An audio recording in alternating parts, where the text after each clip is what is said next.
I never liked taking my son, Ben, along on business trips, especially now that he's at that tireless, inquisitive age where everything is either utterly boring or fascinating. Any parent will know what I mean.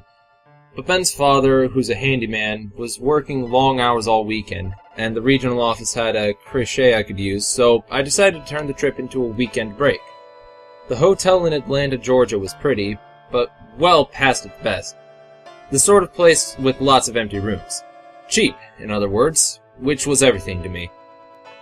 The polite elderly guy on the reception took a real shine to Ben and myself, and insisted on giving us the penthouse suite at the regular room rate since no one was using it. The suite was huge, 2 adjoining bedrooms and a spacious lounge, plenty of space for Ben to play whilst I sat on my bed and worked on my presentation, which nobody would care about. "Old Mr. Duck's here, Mommy!" Ben ran out of the bathroom looking delighted.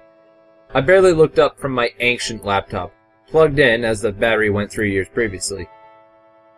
"Do you mean old Mr. Duck, sweetie?" He couldn't yet pronounce his T's. "Old Mr. Duck! Old Mr. Duck!" He was bouncing with glee. "He's in bathroom saying things. Come see, Mommy." I said I'd go look later, pleased he'd made an animal friend to amuse himself, even if it was imaginary. "But ducks don't say things, honey. They quack. So why don't you go quack back?" I was so engrossed in my stupid project that I didn't notice that it was growing dark outside. Ben's giggles from the lounge spurred me to shut my laptop and call him. "I'll order us some food, buddy. Sorry Mommy's not been a whole bunch of fun today." "It's okay, Mommy. Old Mr. Duck's been quacking how he loves you."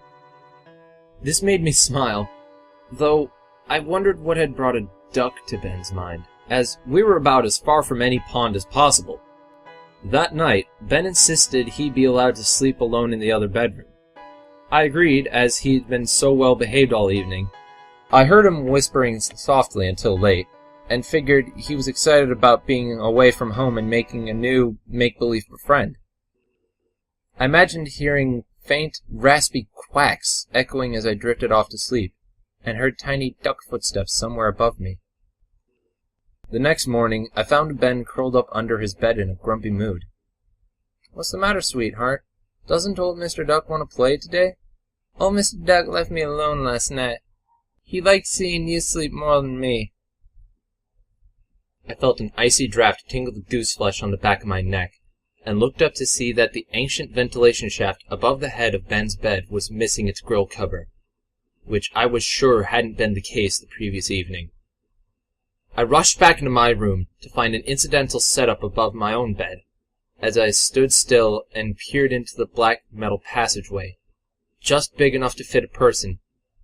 It dawned on me that Ben's dad would have taught him the word duct, as he was forever fixing them in our ancient apartment block. I noticed similar shafts in the suite's bathroom and lounge, too. "You looking for old Mr. Duck? It's okay, Mommy. He quacked me where we lived, so I quacked him our address."